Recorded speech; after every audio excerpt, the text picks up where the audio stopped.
I'm gonna spoil this up front. This is one of my favorite games of all time. Shovel Knight, if you don't know, was a game published by indie studio Yacht Club Games, who funded the game through Kickstarter and are apparently working on another game titled Nina the Hollower, which I hope to get my hands on someday. Yacht Club was founded by former WayForward employees who were sick of WayForward's method of making games at that time, and split off to make their own studio. Hey, from what I can gather, at least it was better than how Activision treats its workers, especially if they're female. Anywho, their first outing is Shovel Knight, Shovel of Hope. I first got this game in 2015 for the PS4 through Gamefly of all things.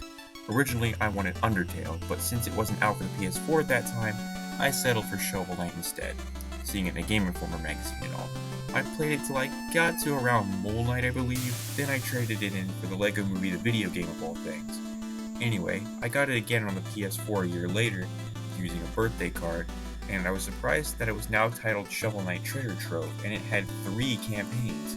Nowadays, it's titled Shovel Knight Treasure Trove and has 5 games rolled into one much larger game. For this review, I'm only going to be looking at the first one, titled Shovel of Hope, because I feel like each title deserves its own review, rather than them all being rolled into one single review and condensing everything into one video. I mean, all these games have merit. I didn't say they had equal merit. And speaking of which, not all 5 games will get their own video for reasons I'll cover in another video. But we'll get to that when we get to that. Let's just see how Shovel Knight's first campaign stacks up and if it's worth the over $300,000 people collectively poured into it. First up, that plot. Long ago, the land was untamed and filled with many adventurers. Among them were Shovel Knight and Shield Knight, pals/lovers who went on many adventures together. However, when a cursed amulet consumes Shield Knight and seals her away, Press Shovel Knight calls it quits for the time being, until the evil enchantress from Order of No Quarter rise to power, consisting of King Knight, Spectre Knight, Plague Knight, Treasure Knight, Mold Knight, Polar Knight, Tinker Knight, and Propeller Knight. Another one of Shovel Knight's adversaries he'll face along the way is Black Knight. Not that one. No. There we go. While he protects the Enchantress, he's not exactly a part of the Order, or so he says. I guess he really wants those edgelord points. He's the first boss of the game, so make note of that of what you will. I know it comes off as disjointed, but something I should mention that in this campaign only, you can change the sex and gender of all the main characters and bosses, even Shovel Knight himself. It doesn't make any stat changes or anything, it's just a graphical difference after all. Hell, you can even make the characters trans or non-binary if you want. I don't typically do that because the option wasn't available when I first played it, and it's just not Shovel Knight without the big horns.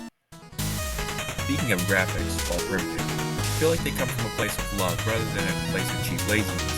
The music's also a joy to listen to for the most part, and there's nothing in this game that really looks out of place, and you can have some nice parallax scrolling. The graphics and sound complements hold true for all 4 campaigns, so you don't need to harp on them for every video. The music is just pure sex to my ears.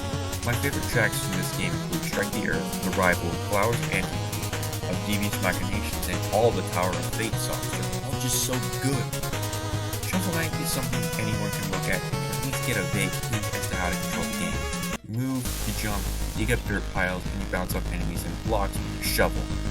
The level layout is kind of a mishmash between Super Mario Bros. 3 and Mega Man. You need to beat certain knights in order to take on the next set of knights, leading to an actual difficulty curve where, unlike Mega Man, the developers no longer have to develop every single level to be roughly the same difficulty, so that no one accidentally picks the hard stage before the easy stage. Not the case here. Something I love about these stages is just how simple they are, yet full of secrets they are, some hidden more than others, and there are plenty of instances where you're rewarded for your curiosity and keen eye, usually with treasure. Like here, I notice on this screen there's no way of getting up there, but I noticed there's these things you can pogo off of with your shovel on the previous screen, and sure enough, by making it to the top of the screen and dropping down on the next screen, you can get treasure in the song scroll. What's the bar play the song on the sheet. Before I go any further, it should be noted that this game is hard. I wouldn't say it's as hard as the likes of Super Mario Bros., Lost Levels, Dark Souls, or Super Meat Boy, but it can get pretty intense at times. That's just the norm for games in the 80s. One legitimate criticism I have with a lot of these levels is some of them just drag on, and nowhere is this more apparent than Propeller Knight stage. It's long, repetitive, has more spikes than Mega Man 4, an auto-scroller, wind with auto-scrolling, and enemies that push you into bottomless pits. In each stage, by going off the beaten path, you can often find Chester, who's willing to sell you an item known as a relic, which basically act as the sub-weapons from Castlevania. only you can switch between them at any time. Relics range from a phase locket, a fire wand, a bouncing orb known as the Chaos Sphere, a coin that turns enemies into money, a throwing anchor, a rideable gear, and my personal favorite, the flying dagger. Works as a dash both on the ground and in the air, cuts through enemies, and is just a fun weapon to use. It's a shame that it's lost in the Foot and Propeller Knight stage. A lot of people claim that relics aren't that useful, and yeah, a lot of them aren't. I still find myself using them quite frequently, some more than others, admittedly. Like I only ever use the Dust Knuckles in this area and this area alone, and I only ever use the Alchemy coin to get an achievement. The boss knights aren't exactly as hard as their respective stages, but they do put up a fun and interesting challenge, even if my strategy is just beat them before they beat you, through fair means or foul. On top of that, each one has their own character traits and dialogue that make them unique, rather than just generic themed boss characters numbers 1 through 8. This extends to the roaming boss characters who don't have a stage and don't belong to the order, like Reese, Baz, and weirdly enough, Black Knight again. Also, if you buy the PS4 version, you can get a secret boss fight with Kratos and get the Blades of Chaos as an armor set. I don't like this armor. It makes Shovel Knight's shovel drop straight down rather than bounce off enemies, and it feels like I'm playing as a character not designed for this game. I don't have any experience with the Toad armor you can get with the Xbox version after beating the Battletoads, unfortunately, and the Switch owners, which is the version I'm playing, don't get anything beyond some unlockable costumes for Shovel Knight and Spectre Knight using Amiibo, which I don't really have at the moment, so I can't really show all that off. Anyway, beat all 8 knights and you get access to the Tower of Fate, the tower that took Shield Knight in the final 3 levels of this game. These are the most challenging, yes, but in a mostly fair way and for final level status. What I find most fascinating about these levels is the fact they reuse older enemies, traps, and obstacles just to show how far you've come. It's even complete with a boss rush.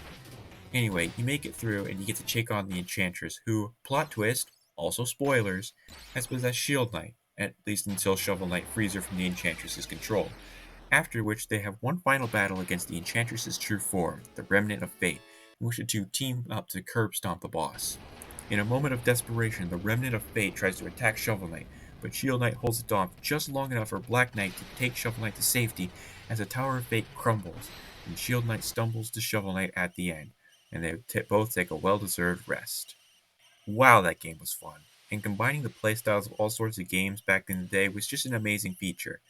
That's why my final rating for this game is an OKKO Let's Be Heroes out of 10. It looks great, the music I listen to all the time, and most of all, it's just fun.